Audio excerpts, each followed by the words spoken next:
This is CBS News Chicago.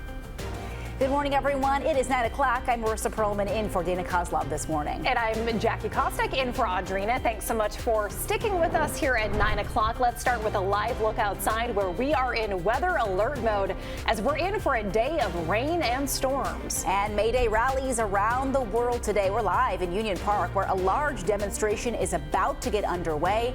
It's an annual event, but participants say this year's movement is a call to action. And new measles cases reported in Cook County this week. The warning from health officials as one of the patients traveled through O'Hare. All of that news in just a minute, but as we said, we are in alert mode. So let's get started with meteorologist Laura Bannon in the First Alert Weather Center. Hey, Laura. Hey there. I think most of the rain, the heaviest rain, has moved out for our day ahead. 1/4 to 3/4 of an inch of rain dropped across Chicago. Now on the radar, we're just showing a few passing showers here or there, but there's the slop that moved through earlier this morning. That's now shifted into Wisconsin. So behind that, we'll still have a few showers here or there, but we're watching these temperatures ramp up. In fact, to the south, out toward Midway, 63, 65, Kankakee. It's cooler for now in the 50s out toward O'Hare and Elgin. Rest of the day today, we've got a small shower storm chance through the midday hours this afternoon. Scattered showers and thunderstorms with highs in the mid-60s. Gusty wind, maybe some small hail with those thunderstorms, but overall a drying pattern is expected throughout the rest of the day. We'll track those storms in your cool weekend forecast coming up. All right, Laura, thanks so much. And now to your nonstop news. We're following a deadly hit-and-run investigation off of North Suburban Northbrook. The Northbrook Police Department says a dead man was found on Shermer Road near Holst early this morning. Now they are searching for any clues to lead them to the driver who took off. You're looking live as a traffic backup continues right around this investigation. This is on Shermer. Well, actually, we're not seeing any traffic right now, but this is Shermer from Willow to Holst. And we know that investigation is going on at this hour. Today, activists around the world and right here in Chicago are rallying for Mayday. In some countries, it's a public holiday honoring labor. Here at home, though, activists are using this as a call to action against President Trump's policies. Asal Razai is live at Union Park, where a rally is set to kick off right now. So, Asal, what is the message that these folks are trying to get out? Yeah, Jackie, Marissa, the message really is from the organizers that we've learned so far is that they say that the workers and immigrants are under attack here. And before we expand on that more, I want to show you guys really what we're seeing out here this morning. We were expecting a really big presence here. The rain likely has something to do with the turnout so far, but we know people are starting to trickle in. You'll see in those tents there in the distance, those are all organizers for this Mayday rally this morning, just getting together. And we know we were asked to move away from this park by police. That's why we're a little bit across the street here, as you can see. We know people are gathering here for a multi-faith prayer service, followed by several speakers. And then at 11 o'clock, demonstrators will march from Union Park here to Grant Park before a rally at Petroleum Music Shell. Organizers say they will commemorate International Workers' Day Mayday by standing up against the Trump administration. They say he's launched an assault on free speech and marginalized people. This year, they are rallying in support of workers everywhere, justice for immigrant communities, and in defense of anyone under the attack of what they call the Trump-Musk agenda. Now, we know that the demonstrators here plan to, as I mentioned, have several speakers. They'll have an event here, and then at 11 o'clock, they're going to start that march through the city. They're going to head east on Washington. They'll make their way to Jackson. They'll take Jackson all the way to Butler Field at Grant Park. Well, they will stay for the rest of the afternoon. They say they plan to be there until at least 4 o'clock. I'm live in Union Park. Asal Razai, CBS Chicago. We'll be following throughout the morning. Asal, thank you so much. Now, there will also be a rally in Evanston today for this. It's being led by the grassroots initiative Indivisible Evanston. Now, they say the rally is to honor working people while protesting President Trump's policies. The rally will go from 4:30 to 6 at Fountain Square. This is near Sherman Avenue and Davis Street. And the group 5051 plans to hold anti-Trump protests across the country. 5051 means 50 protests, 50 states, one movement. Today's protests are part of a partnership with the group Mayday Strong. The movement sprang out of a Reddit forum in response to the Trump administration's flurry of moves in his first 100 days in office. The movement's website calls that executive overreach and is calling for a national day of solidarity. 2 cases of the measles are now confirmed in Cook County. And now there's concern as one of the patients from Chicago traveled through O'Hare before finding a rash last week. The other patient, an adult from the suburbs, was isolated at an area hospital on Monday. This comes as nationally this outbreak has seen more than 880 cases so far. An epidemiologist we spoke with says right now this is not a crisis, but it's important to know what symptoms to look for as we see the number of cases go up. Kind of flu-like feelings, like I say, a cough or runny nose. And by the time the rash has occurred, they've actually already been infectious to other people for 4 days. Now here's a look at the other places of exposure we're following. The Chicago Public Library Independence Branch on Elston, Fittingly Delicious Health Store on Irving Park Road, also an Aldi in Lyons, a Shell in Stickney, and a Mobile in Berwyn. Now we have this complete list for you up on our website, cbschicago.com. Well, now to a heart-stopping moment at last night's Cubs game in Pittsburgh. A fan fell 21 feet from the bleachers onto the warning track below. That man is now in critical condition. We are choosing not to show you the video, but rather pictures from the aftermath. In the bottom of the 7th, a fan flipped over the railing in right field. Both managers alerted the umpires as the players watched in shock. Play resumed about 10 minutes after the fan was carted off on a stretcher. He was rushed to a nearby hospital where he remains this morning. As we keep an eye on your world this morning, at least 4 people are dead after severe weather hit the U.S. In Oklahoma, 1 person is dead after their car was swept off the road. The Pottawatomie County Sheriff's Office says a deputy tried to rescue that person, but became stuck himself and had to be rescued too. Deputies say the person was then swept away from their car and could not be rescued in time. The U.S. and Ukraine signed an agreement on minerals. Yeah, this was the deal Ukraine's president planned to sign back in February before a contentious meeting in the Oval Office. There were concerns that President Donald Trump might scale back support in the ongoing peace negotiations between Ukraine and Russia. This deal now grants the U.S. access to Ukraine's vast mineral resources, while giving some assurance Ukraine will have support from the U.S. in this ongoing war with Russia. Rare earth is called rare for a reason, and they have a lot, and we made a deal where our money is secure, where we can start digging and doing what we have to do. The 2 sides only gave bare-bone details about the structure of the deal, which they called the United States-Ukraine Reinvestment Fund. Well, Gaza is edging closer to famine as Israel's total blockade of humanitarian aid hits 2 months. Cases of acute child malnutrition are rising around the Strip. The World Food Program says warehouses are now empty, soup kitchens are serving up their final supply, and the food that's still on the market is being sold at extremely high prices. We spoke to one doctor on the ground, and he says the impact has been hardest hit on children. This generation will be unable to work in the future. They are anemic, they are lethargic, they are fatigued, they have chronic diseases, they are debilitated, they are anorexic. This will be the most catastrophic or disaster situation happened worldwide. To give you some perspective on this, a bag of flour there costs the equivalent of about $100 US. Israel now says it is trying to pressure Hamas into releasing the hostages. And raging winds have dramatically worsened wildfires near Jerusalem, with some areas near the ancient city under evacuation. Firefighting efforts shut down Route 1, which is the major road connecting the city with Israel's largest city of Tel Aviv. The country's defense minister says Israel is in a time of national emergency and is appealing for international assistance to battle those blazes. Now, Martin Scorsese, a filmmaker, of course, is producing a documentary featuring the late Pope Francis's last on-camera interview. Now, it will speak to Pope Francis's passion for community building. It's being co-produced by part of the late Pope's nonprofit organization that focuses on the youth of the world.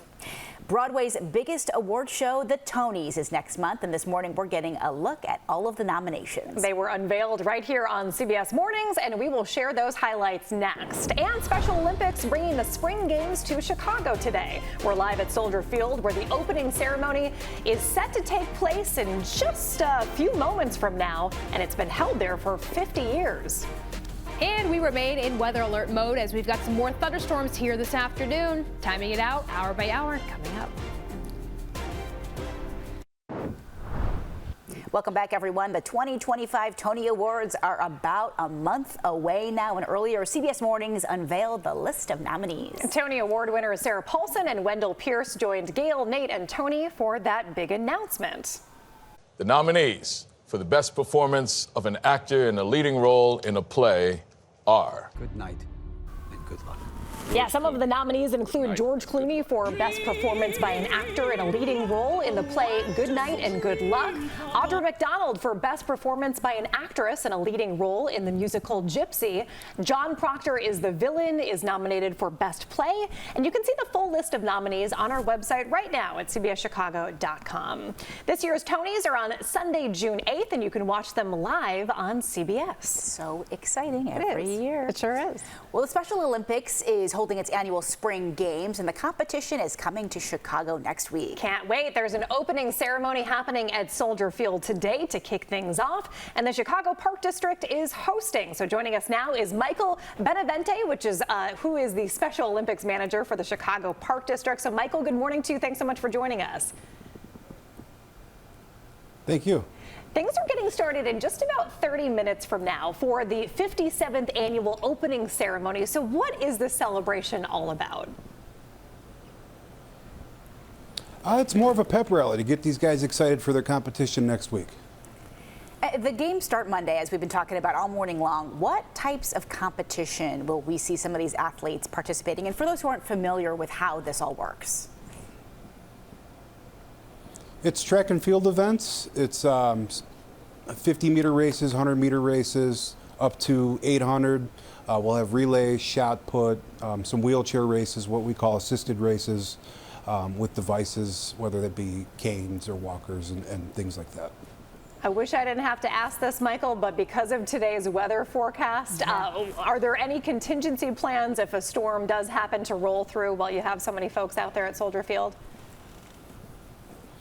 Looks like we have a good window, and we trust the Soldier Field staff to help us with evacuating to the mezzanine level if we need to. But we've been doing this, like you said, 57 years, so we got it all under control. And why is it so important? I mean, I can't believe 57 years. There's so much history, Michael, here. You know, why have them? Why celebrate these athletes? I think the question is more of why not celebrate. They work hard. 8 weeks is required of them to train and be in the games. Our coaches are working hard with them. Even the smallest strides are big wins. Yeah, that's what we like to hear. I heard, Michael, real quick, that there is a dance party as part of the opening ceremony today. That sounds pretty fun. Can you tell me a little bit more about who's going to be involved in that one? Well, our athletes submitted, and their teams all submitted entries, and we selected some of the more lively performances, and the crowd will judge today. Ah, well, we can't wait to check in later and to see it all happen. Michael Benavente, Special Olympics manager for the Chicago Park District. Thank you so much for joining us here at 9 o'clock. The Chicago competitions run from Monday, May 5th to Friday, May 9th. All of the fun happening at Dunbar Park. We cannot wait to see all those athletes in action. And hopefully, Laura, they'll have slightly better weather. I mean, they're hoping for this good window to get in the opening ceremony. Perfect. It really is. I mean, it's not the prettiest sky conditions out there, but the big soaking rain has moved out, and we still have a couple of showers here or there, but we will be watching for a couple of scattered showers and thunderstorms. That's likely going to be littered about the entire area, so there will be some dry time as we head into the afternoon. So we are just watching that small chance for some thunderstorms after noon today, and I think that's really right along the I-55 corridor into northwest Indiana. So there will still be some dry spots going in from today, tomorrow also, though we are still holding on to a shower chance as temperatures dip down to the 50s for a couple of days there. But once we get past Saturday, a warming trend is expected. So on the radar this morning, here's a big rain rain that moved through that is now out of here. We still have a couple of trailing showers here or there and lots of clouds that's locked in pretty tight. First alert radar, I've got a few spritz out across northern Cook County, up toward McHenry and farther south out toward Kankakee. So that will be drifting through off and on throughout the morning. 52 O'Hare and Aurora at 57. We've got 60s out toward Joliet and Kankakee.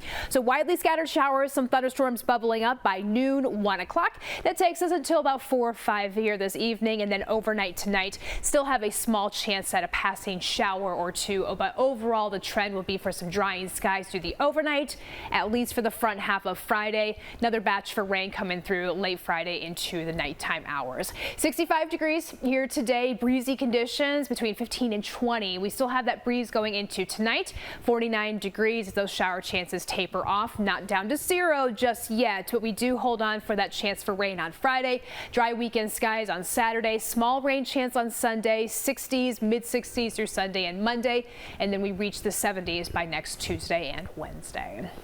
All right, it was a mess out there, Chris. How is the commute looking now?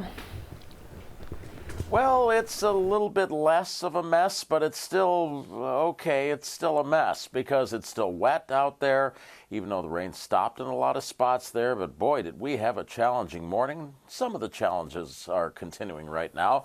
You can see we're still glowing bright red across the board. All the core expressways, a lot of the tollways, especially the tri-state, after some earlier semi-incidents there and crashes.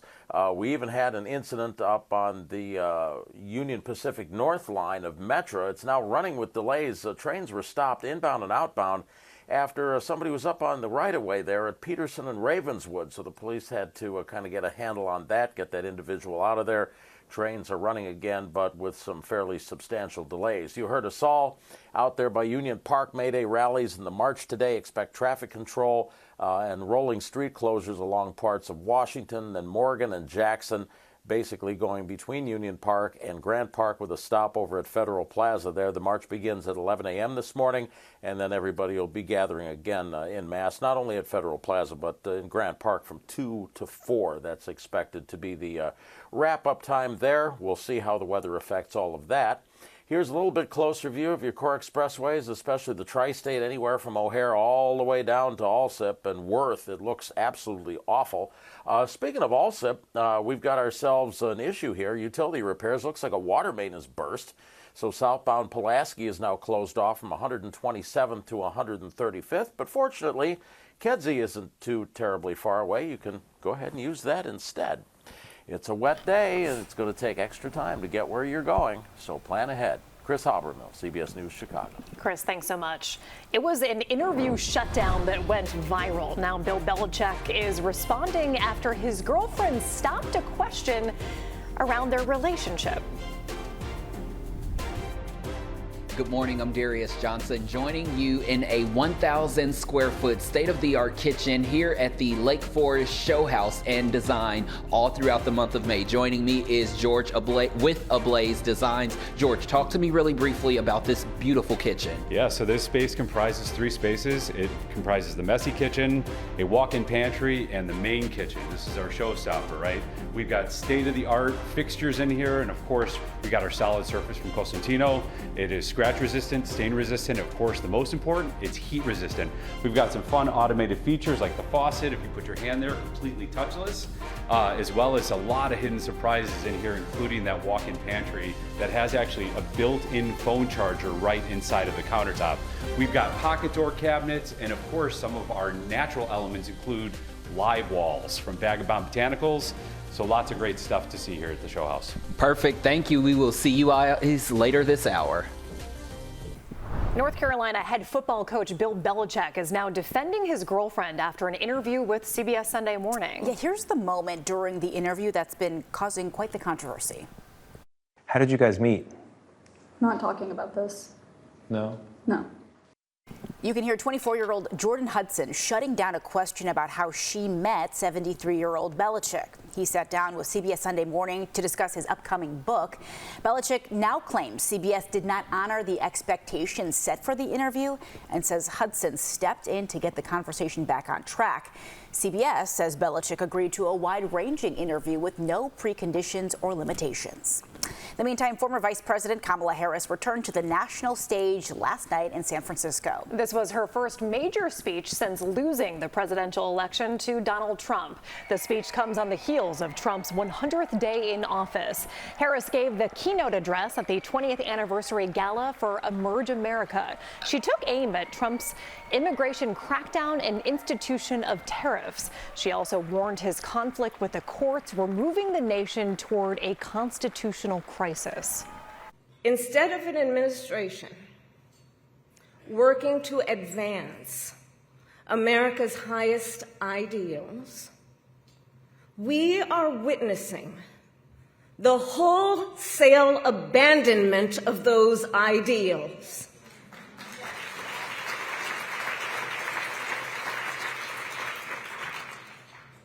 And what we are also seeing in these last 14 weeks is Americans using their voice and showing their courage. During her speech, Harris did not reveal any future plans. She and her team are debating if her next steps will be running for president in 2028 or running for California's governor next year. Next at 9:30, Chicago Public Schools now under federal investigation. It's because of the district's new Black Student Success Plan. An education reporter joins us live to dig into what this could all mean for the program's future. And if you're a library card user, there's some changes taking effect you'll want to know about before borrowing your next book. That's next.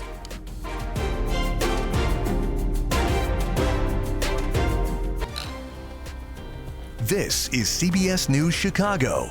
Good Thursday morning to you. I'm Jackie Kostek. And I'm Marissa Perlman. It is almost 9:30. Thanks for staying with us here in this half hour.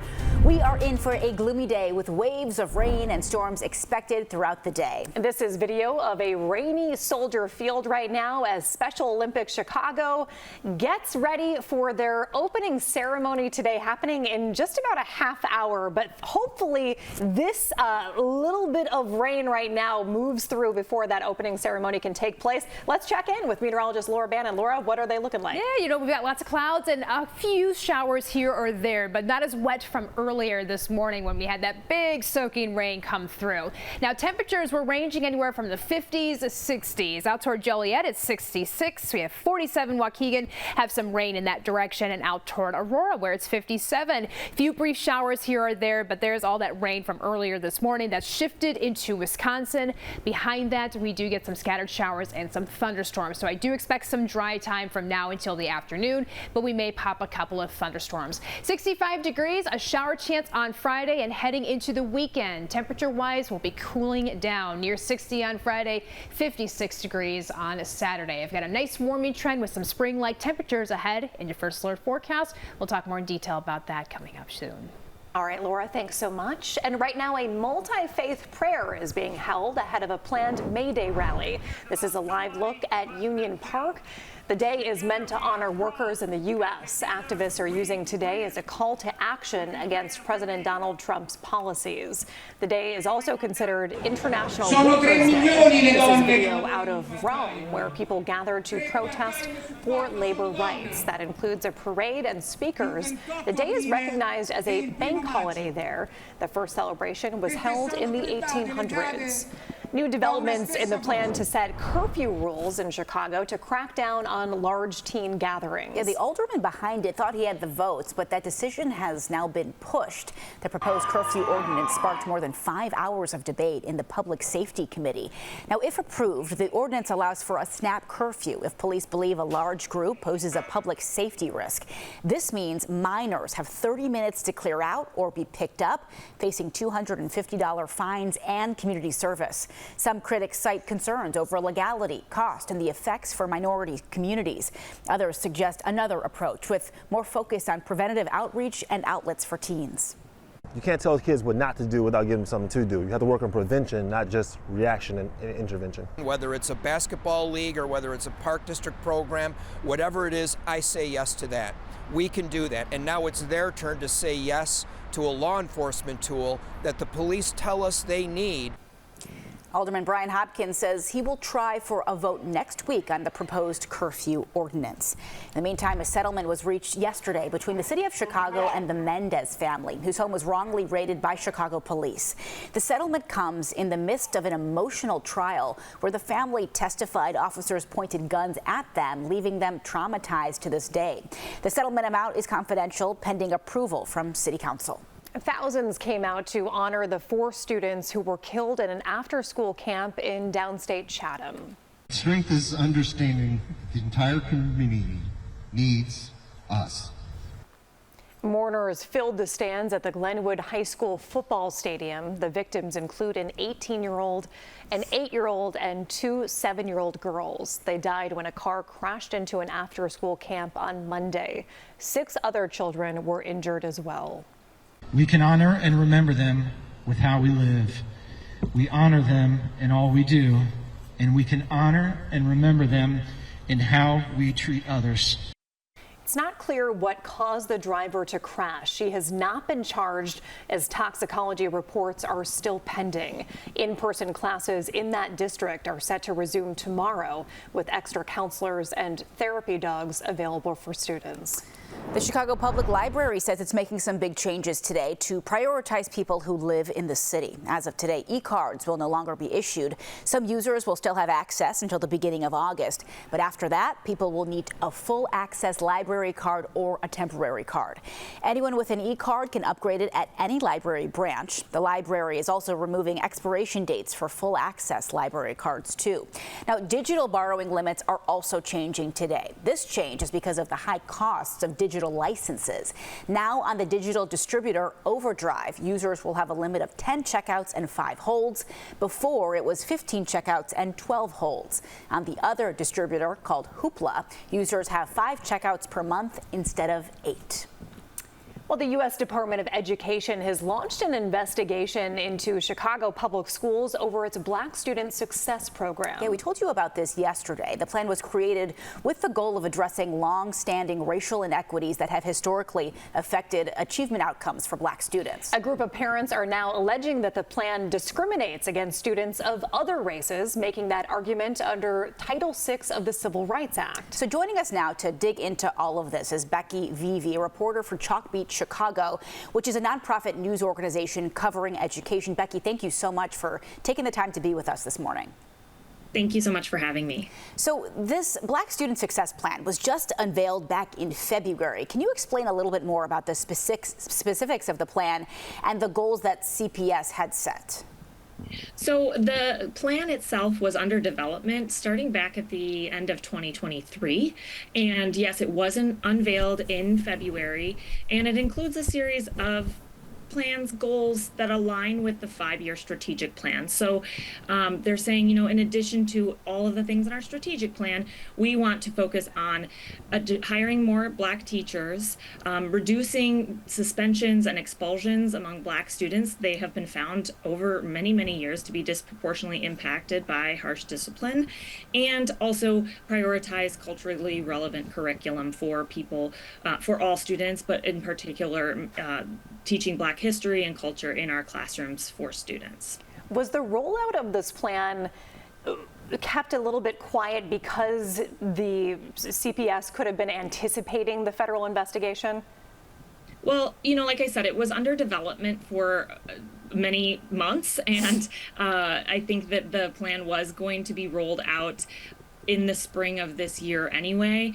However, there was a new school board seated in January, and so it did take, I think, a little bit of time before they decided to unveil the full plan. And I think that they had to, after the election results, also take a look and try to ensure that their plan was on legal grounds. And I think, the district did not comment on the opening of the investigation. The federal department, they said we do not comment on open investigations, but I do know that there was some, before they were unveiling it, there were kind of we had waited a couple of weeks. We thought it was going to happen one day, and then it kind of moved back. But I don't know if that was specific to the federal department. Yeah, a lot of moving parts and factors to this, that's for sure. I think the big question is, what could happen if the Department of Education finds that CPS is in fact violating Title VI? So the biggest thing is that Title VI does come with some dollars attached to it, and also other federal streams of money could be in jeopardy. The department could use their authority to change the distribution of those funds. Now, I should say they really can only kind of turn on and off the spigot in terms of the flow of the money, because Congress would have to act in order to actually reduce those dollars or to stop them entirely. But they could certainly pause them. They could, allege that there is wrongdoing, and therefore then CPS would not be able to access federal funds.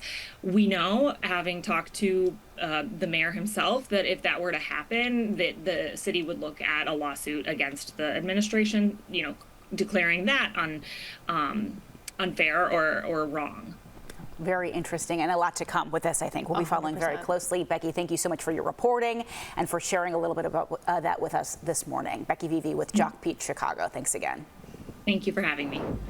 Still ahead this morning, a special honor for a Northwest suburban teacher who's just been named Illinois Teacher of the Year. Our cameras were there as the entire school surprised him. And the Lake Forest Showhouse and Gardens is happening right now. We're live with one of the landscape companies participating and sharing some outdoor decorating ideas, even on a rainy morning, Laura. Yeah, things are drying up out there, but we are still going to be seeing some showers and thunderstorms here this afternoon. We'll take a closer look at the timeline and that weekend forecast after the break. Welcome back. As the weather warms up, you may be thinking about sprucing up your outdoor space if you have one. Yeah, it's time for that. For today's Jumpstart, we're spending the morning with Mariani Landscape. The company is part of the Lake Forest Showhouse and Gardens event, which is running from underway right now until May 25th. Our Darius Johnson has been live there for us all morning with another look at some backyard and garden ideas. Hey, Darius, what's going on out there? Ladies, the rain has stopped. The rain has, really saturated the flowers. So it's really spring vibes. The flowers are beautiful. So we're going to show you those. But first, we're going to go ahead and get to chatting with Allison. I remember you said the D was silent, so I had to figure that out. But anyway, we are here with Allison. Allison, talk to us a little bit. You're with Mariani Landscapes. Correct. And you all are here for the 5th season. Right. Talk to me a little bit about all the landscaping that you have out here, the beauty. So the gardens were installed by the design team, which we have in-house, a number of fabulous landscape architects. I'm on the maintenance side. So together, we help to create these beautiful gardens, and then we maintain them. Okay. Throughout, you'll see nice combinations of evergreens, which will give you winter interest. We have spring bulbs that are starting to emerge. We have a variety of perennials with different foliage colors, flowers, things that will keep growing throughout the green season. And as we continue to walk through the garden, talk to us about some of the other things that are here as well, and just how you all piece together all the different items and just deciding in what to put here. I know that's part of the designer's concept, but really just bringing this to life. Well, I think a lot of the color combinations, you see that there's a lot of purples and greens, variations of greens. Pops of white. White is one of the best colors to use in the garden. It pops at night, so when you're inside and you're looking out, you can really see some of these deeper, the colors popping out from here. Obviously, evergreens, things like that are going to bring in the details throughout the winter months. A lot of these spaces will kind of go to sleep and hibernate, and then when spring comes, everything pops back to life. Really fast, in about 30 seconds, if you could just talk to us about the importance of landscaping, because one thing, when people come here, they're able to experience interior design, exterior design, but then also landscape as well for those who may really want to beautify their home, and they're really able to see how they can do that. Well, we're in Chicago, so we know the winters are long. We all just cannot wait for those nice days in spring and summer. Living outside is just as important as living inside, and that's where we want to be when the weather turns nice. All right, Allison, perfect. Thank you so much. We're going to spin around just so we can give you all this one final look of this 15,000 square foot mansion. It sits on 3.5 acres. This is the Lake Forest Showhouse and Gardens design. This is all taking place throughout the month of May. People are inside right now, starting to enjoy all of this. There are dozens of architects, about 40 of the top architects in the city of Chicago, who all have their items on display here, whether it's outside, whether it's inside, or whether it's the beautiful landscaping that you just saw here from Mariani Landscapes. Again, if you'd like to come, all you have to do is purchase a ticket and make your way up to Lake Forest so you can enjoy. I can definitely tell you, ladies, it is some of the best interior design that I've ever seen in my entire life. Oh, wow. So hey, definitely come out here so you can take some tips and just really figure out how to maybe add these delicate details to your home. Yeah, they're going to have to be delicate because I think all that stuff comes with a pretty hefty price tag. But it's cool to see the very inspiration. beautiful, very beautiful. And next year, let's do design on a budget. I love it. Okay, yeah. great idea. Just to get some good ideas. And on a sunny day. Yes. On a sunny day, Darius, absolutely. But the spring showers have brought the May flowers. Was that a roundabout way to complain about the weather from earlier this morning? You didn't hear him earlier. He said yesterday when he forgot to say hi to you. I promised rain, a downpour, and it happened. And he got it. He got it. He got I'm in talk with the promotions department. They're working on our next big promo. Yeah. We make it happen. We're making it happen. Yes. We got you. You forget me, I will make it rain where you live. That's right. It's coming to your house. Right. Wow, this could go a lot of directions. Let's just take it. I don't know if I want that now. Let's just take it to the weather. 9:47, everyone, and we've got a wet Daily Plaza. Yeah, the rain has stopped in some places. We still have a couple of showers here or there, but again, nowhere near as wet or as rainy from what we had earlier this morning for that morning commute. Now, this afternoon is when we pivot and talk about a chance for some showers and thunderstorms. I'm still expecting some drying time through the rest of the day. We just may pop a couple of storms after noon. Tomorrow, a lingering shower chance, and then through the weekend, too, some of the latest data is going to give us at least a small rain chance going through Saturday, Sunday, and again into Monday. Still could see some changes with this one, but it doesn't look like we're going to make it through the entire weekend completely rain-free. Now, radar and satellite this morning. Here's all that moved through earlier. With that, we've got lots of clouds and some showers, but again, the coverage is minimal and low from earlier this morning. Watching temperatures rise to the south. We're in the low to mid 60s. Cooler to the north now, out toward Mundelein, it's 47, 54 in Elgin, 66 Joliet. Valparaiso, you're at 62. So 65 for the high today. Tonight, 49 degrees with passing showers. Tomorrow, likely going to see a huge range of temperatures. 59 out at Chicago O'Hare. Along the lakefront, upper 40s near 50 degrees. We've got 50 in the Loop, 51 Waukegan. Compare that farther inland where you do find highs in the middle upper 60s. 7-day forecast. Small shower chances will continue as we cool things down to the 50s for the start of the weekend, turning around to the mid 60s through Sunday into Monday. Coolest along the lakefront starting here this weekend, and then early next week too. We keep that theme going as we eventually break up into the 70s. That's not until next Tuesday or Wednesday. 70 on Tuesday, 72 by the middle part of next week. All right, Rick, Chris, so it's not really the prettiest sky out there like we were talking, but the heavy rain has moved out for now. That is good news right now because we're going to have a lot of people in the street here. We've got the big Mayday rallies coming up, and they're going to be marching in a little bit. So that will help out with the overall picture. Speaking of the overall picture, here are the maps, and the maps are still glowing bright red. We're kind of living the legacy of that earlier rain that came through here, and we are still pretty much confounded by that. So anytime before you saw red like this, it was basically rain and crashes. Right now, it's rain and road work. Yep, the road work is back, and they're divot fixing on the outbound side of the Bishop Ford today, so a lane or lanes blocked is necessary. Got a right lane down right before you get to 103rd on the outbound side, so it's solid coming off the south end of the Ryan. The Mayday rallies and the march coming up here. March begins at 11 a.m., starts at Union Park, goes down Washington, and then Morgan, and then Jackson over eventually to Grant Park between 2 and 4 for the rally there. And believe it or not, now that we're starting to dry out, we may see this long-term bridge work. It was scheduled to start today, Garfield over the Dan Ryan from LaSalle to Wentworth. Lane restrictions and closures in place there until July, so get ready for that. And long-term bridge work coming out of Niles, Devon Avenue between Milwaukee and Caldwell, just a little bit to the east of Milwaukee. One lane is going to be open each way over the bridge there by the North Branch of the Chicago River until November. It needs kind of a little bit of help, too. Have a great day. Drive safe. Let's be nice to each other. Chris Habermill, CBS News, Chicago. Thanks so much, Chris. We will.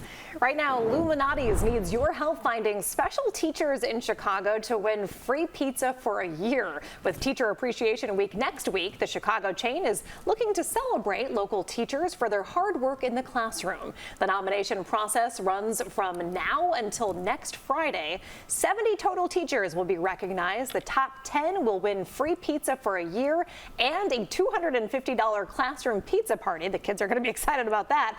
The other 60 will receive a $100 gift card from Lou's. Nominations are open right now on Illuminati's website. Which is awesome. Awesome. I mean, and you want your teacher to win because then you get a pizza party. There's nothing better than the pizza party day at school. Do you right? remember those? The best. Oh my gosh, I used to just house the pizza, just belly up to the trough. All right, speaking of teacher appreciation, an educator in northwest suburban Franklin Park says yesterday was a day he'll never forget, and CBS News Chicago was there to witness it all. Yeah, he took home the state's top honor for teachers. Our Noel Brennan was at Leiden High School for the big surprise. We're at East Leiden. We're here in the band room, and everybody's here. We have his students, we have his family members, we have all of administration here to support Victor and his amazing accomplishments. It takes a village to raise a child, and apparently to surprise a teacher. We're here to celebrate Victor. At East Leiden High School in Franklin Park, the mascot and the media are in on it. The mariachi band is just waiting for a cue. Something to excite the crowd.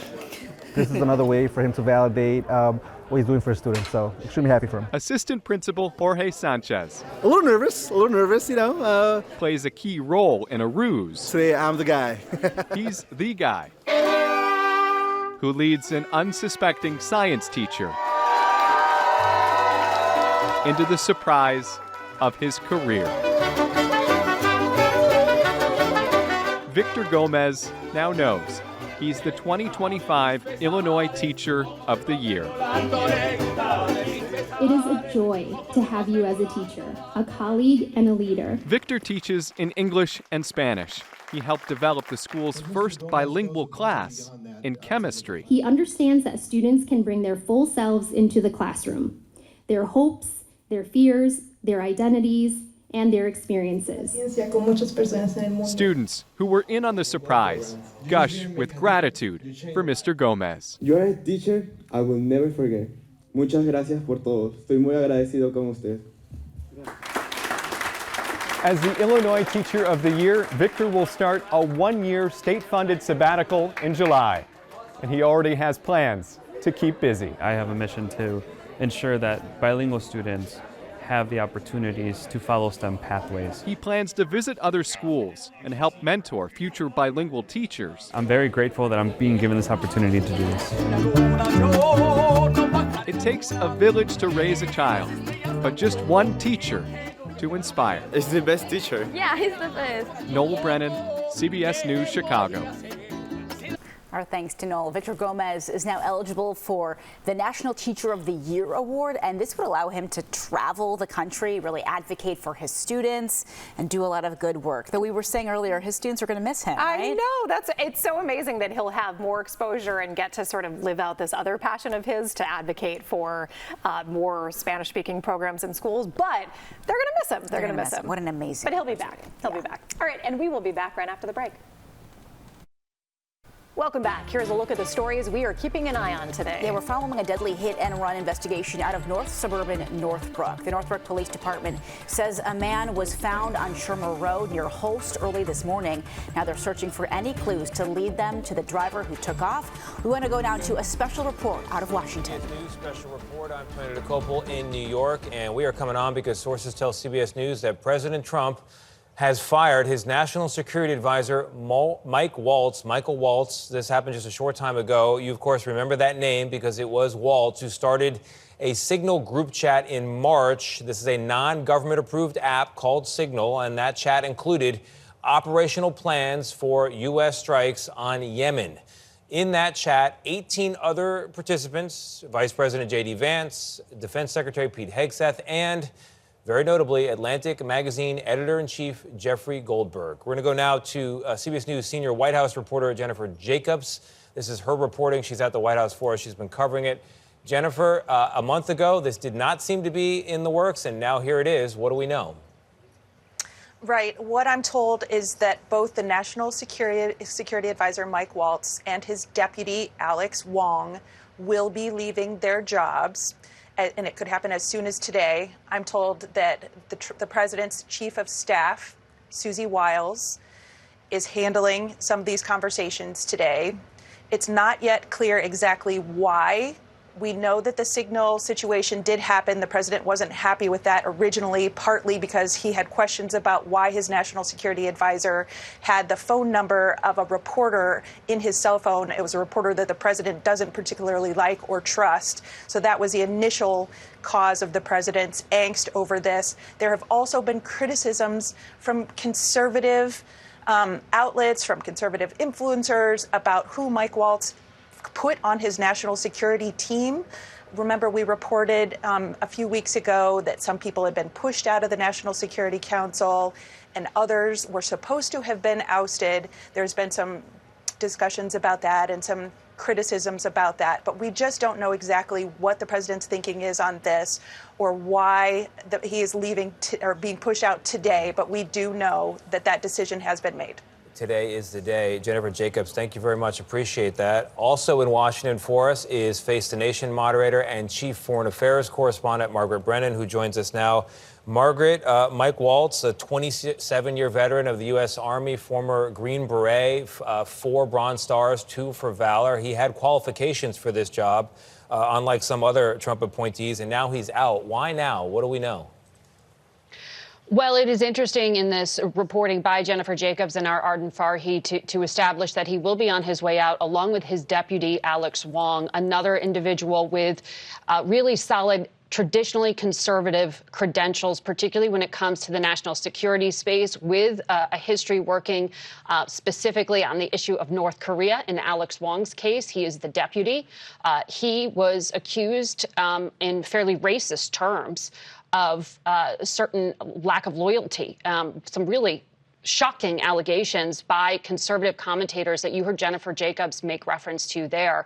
Mike Waltz, as you just said, a Green Beret who served in conservative White Houses in the past, who worked for Dick Cheney, who served in Congress, who was serving this country in uniform prior to that, also viewed as having stellar conservative credentials. And there has been a divide between those who are conservative in their view as to how to handle Iran and its developing nuclear program in particular, from those who want to go with this kind of isolationist, non-interventionist attempt at diplomacy, which looks a lot like reviving that Obama-era nuclear deal from back in 2015. And that contingent is being led right now by President Trump's ally, Steve Witkoff, his longtime personal friend.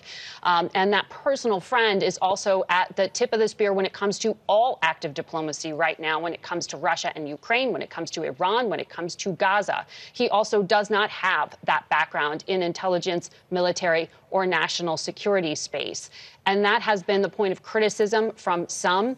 And that divide got personal. We have been hearing about that in particular when it comes to this policy. So while Jennifer laid out Signalgate, so to speak, was the beginning of a level of distrust here, the president has maintained no one did anything wrong. So that cannot be the grounds for a dismissal. My understanding is that it is actually going to some policy divides and some frustration on a personal level with Waltz and Wong. But we'll be following this developing story. Super interesting. It's a window into how this White House operates, the security and the policy debates going on within it. And I wonder, Margaret, in our final moments here, do we have a sense of who a replacement could be? Are there a top 3 names, perhaps, that are on people's lips this morning? I'm searching for those myself, Tony. One name that has been floated was the man I just mentioned, former real estate developer Steve Witkoff. However, when I called allies of Witkoff to say, does he want this job, the initial read was no. He doesn't want to run an interagency process. That is what the National Security Advisor does, helps to sort of curate, collate, and bring decisions to the president's desk. Run a process that helps him make those hard decisions in a clearer way. Mr. Witkoff has really enjoyed a lot more freedom, a wider portfolio, on and off his plane, doing the face-to-face kind of meetings that President Trump has valued. So those two roles and jobs seem at odds. It is not clear who would step into that National Security Advisor role, nor the deputy role. And that deputy role is extremely important in White Houses because that is the support for the National Security Advisor who is deciding what makes it on the president's desk or not. So we don't know who will be stepping in, but Margaret, we do know who is stepping out. This former three-term GOP Congressman Mike Waltz represented Daytona Beach 27 years in the U.S. Army and National Guard, former Green Beret, 4 Bronze Stars, 2 for Valor, worked in the Pentagon under the Bush administration, worked for Dick Cheney within the White House. A very experienced individual will no longer be providing his services to this White House. That is the news today. Margaret Brennan for us in Washington, thank you very much. Jennifer Jacobs, thank you very much for your reporting there outside the White House. And repeating again, CBS News sources say that President Trump's National Security Advisor Mike Waltz and his deputy Alex Wong, they are both out as of today. Our coverage will continue on CBS News 24/7, your local news, and tonight on the CBS Evening News. Some of you will now return to CBS Mornings. This has been a CBS News special report. I'm Tony DeCopel, CBS News, New York.